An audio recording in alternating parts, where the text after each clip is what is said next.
Welcome to the Les Podcast Show. Welcome to the Les Podcast Show. Salut, on espère que ça va. Salut à tous et à toutes. Aujourd'hui, on va parler de Get it done. Get it done, guys, get it done. Parachever le travail. Parachever le travail. Exécuter le travail. On a parlé de commencer. Maintenant, finir le travail. Ouais, il faut finir le travail, forcément. Quand tu finis quelque chose, il faut que tu le finisses. Il faut aller au bout de tes idées, il faut aller au bout de tes objectifs, il faut aller au bout de ton travail. Bah, il faut que tu fasses le taf, comme on dit. Il y a une phrase que j'ai bien aimée dans Think and Grow Rich. Il dit Great starter, poor finisher. C'est ça. Des mecs qui commencent bien, qui sont très emballés par rapport à ce qu'ils font. Ouais. Mais malheureusement, qui ne finissent jamais ce qu'ils veulent faire. Ce qu'ils doivent. Ça veut dire qu'ils commencent, mais la finition n'est pas au rendez-vous. Jamais. C'est-à-dire qu'à un moment donné, vu les contraintes qu'il y a sur la route, les contraintes, les obstacles, les gens lâchent, comme on dit. Les gens abandonnent. Ils abandonnent, voilà. Je vais faire une espèce de métaphore. Vous êtes là, peu importe le travail que vous devez faire, santé, succès, peu importe. Disons que là, vous arrivez dans un endroit où il y a 1000 trous.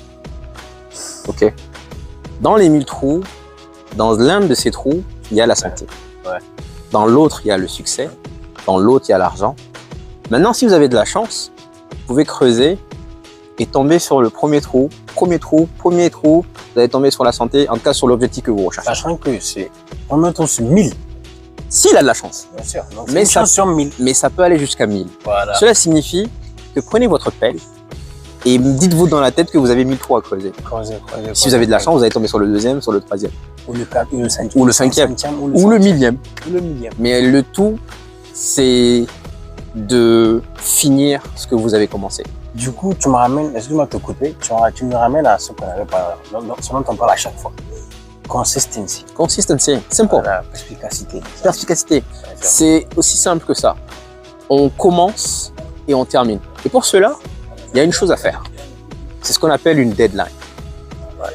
Une deadline, c'est dès maintenant, si vous avez un objectif là en tête, dès maintenant, vous allez prendre un stylo, une feuille, un agenda de préférence. Commencez à noter. Et vous allez noter, je dois avoir fait ça pour tel jour. Et vous allez voir psychologiquement, conditionnellement, votre cerveau va se mettre en place, va trouver des astuces, va réfléchir, va trouver des voies, va trouver des issues, des moyens pour acquérir votre objectif. Mais c'est dès maintenant que ça se passe. C'est un exercice qui est très bien. Par exemple, moi sur Google, j'ai une page sur Drive, j'ai une page objectifs, goals. Et chacun de ces objectifs, je le mets et je mets la date. Ça peut être 2024, ça peut être 2025, ça peut être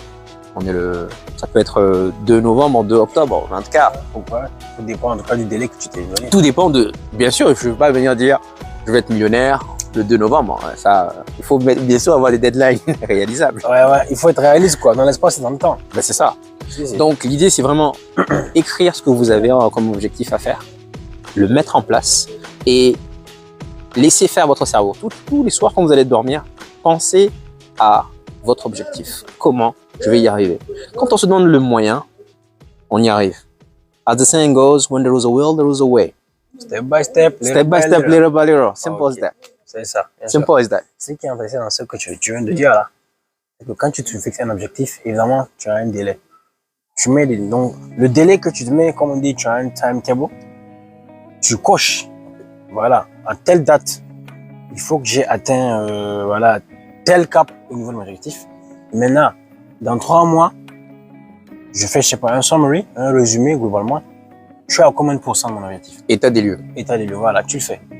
Et dans ça, ça veut dire que la personne, tu dois être ce qu'on appelle, tu dois être rigoureux envers toi-même. Il faut être rigoureux. Parce que quand tu te lances dans un projet, d'abord, il faut qu'il soit réalisable, il faut qu'il soit réaliste. Et maintenant, tu as dit, il te faut les voies, il faut que tu dois chercher les voies et issues, les moyens pour arriver à ce objectif-là, pour que tu exécutes, pour finir. C'est comme quand je prends l'exemple des constructions. La chose la plus difficile dans une construction, je sais que ceux qui sont dans les constructions, qui ont déjà construit une maison, c'est la finition. C'est ça qui est compliqué. Tu peux faire, la fondation, les linteaux, fermer, mais la finition est très difficile. Et c'est là où on voit, en fait, c'est là où tu comprends si réellement l'architecte, il a bien fait le boulot. Si vraiment tes maçons, ils ont bien fait le truc. Parce que c'est au niveau de la finition que tu commences à voir réellement, tu as l'ossature, tu vois bien encore sur ta maison. Exact. Parce qu'il y a le câblage ici, il y a les étanchéités par là, il y a la tuyauterie, il y a l'électricité, tout ça. Donc, si la finition n'est pas bonne, tu as fait la finition, ça veut dire déjà au préalable, quelque chose qui n'a pas marché. Ça, c'est magnifique. Ouais. J'aime beaucoup l'exemple. Tu vois, bien sûr. Donc, ça veut dire que cela revient à dire que, quel que soit le projet dans lequel tu es, tu dois commencer d'abord par l'ossature, la fondation. Tu prends les bases et tu poses. C'est comme des briques. Tu ajoutes, quand tu arrives à fermer, maintenant, quand tu fermes, tu rentres dans la finition. Et la finition, c'est là où tu l'as encore plus accentué. Parce que déjà, tu as fait 80% du taf. Et les 20%, généralement, tu as épuisé toute ton énergie. C'est la fin. Plus de jus. C'est la fin. Et c'est en ce moment-là que tu dois encore redoubler d'efforts. You have to, re-up again. Et c'est ça, en fait. C'est réellement ça.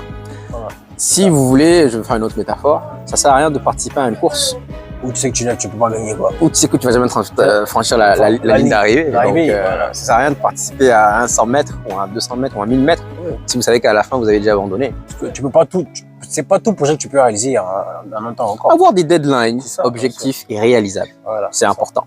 C'est très important. Donc, les gars, vous avez commencé votre travail. Je prends l'exemple de quelqu'un qui souhaite se marier. Il souhaite se marier, il a déjà sa copine, il a beaucoup d'ambition, des projets. Maintenant, il sait que voilà, je dois amener ça comme dot, je dois amener ça comme dot, voilà ce que ça va me coûter pour les coûts du mariage, et ainsi de suite, quoi. Toute la paperasse. C'est deadline. Bon, on est en novembre, on est en octobre. Je peux pas me marier maintenant, bah, peut-être dans un an. Mais dans un an, je vais tout faire pour être prêt. Voilà. Je vais tout faire pour pouvoir trouver là où je souhaite habiter, pour pouvoir trouver l'endroit, tout. Mais ça commence par écrire. Le fait est que, pourquoi on parle d'écrire? Parce que quand vous écrivez vos objectifs et que vous le voyez, vous vous dites, ah, on n'a pas de temps la dernière fois. Bien sûr. Vous vous dites, putain, franchement, il me reste un mois, il me reste 6 mois. Donc ça te permet d'accélérer. Ça te permet de cogiter et de travailler encore plus sur ce que tu dois améliorer, ce que tu dois travailler. C'est la raison pour laquelle, encore une fois, dès maintenant, prenez votre stylo. Commencez à écrire. Et commencez à écrire l'objectif. Vous écrivez les choses les plus importantes parce que tu ne peux pas tout retenir. Oui, bien sûr.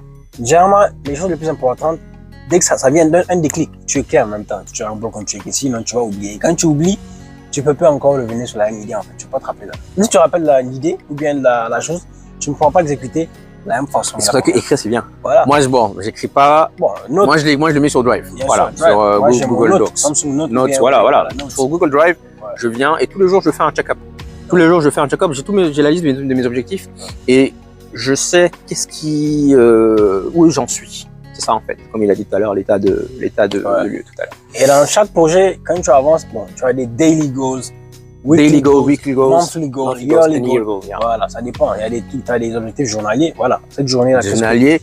Mais c'est ça, on dit petite brique plus petite brique égale une grande montagne. Tu vas crescendo. Voilà. Exactement. Bon, guys, en tout cas, mettez-nous en commentaire ce que vous en pensez. La cloche. Mettez-vous, cliquez sur la cloche. Puis ouais, on est en train de grandir et puis voilà. Faites vos commentaires. Faites vos commentaires et puis voilà, on sera ravis de partager avec vous. Ça vous permet aussi de réaliser vos projets. Nos podcasts vous permettent aussi comment on appelle ça? On continue de l'avant, d'aller positivement. C'est de la motivation. Voilà, c'est ça. C'est de la motivation. Pour l'instant, vous avez du weekly motivation. Peut-être plus tard, on va voir. On va faire les daily motivation ou bien des monthly motivation. C'est ça. En tout cas, ouais. Au fur et à mesure, on va augmenter. Déjà, merci pour ceux qui nous suivent.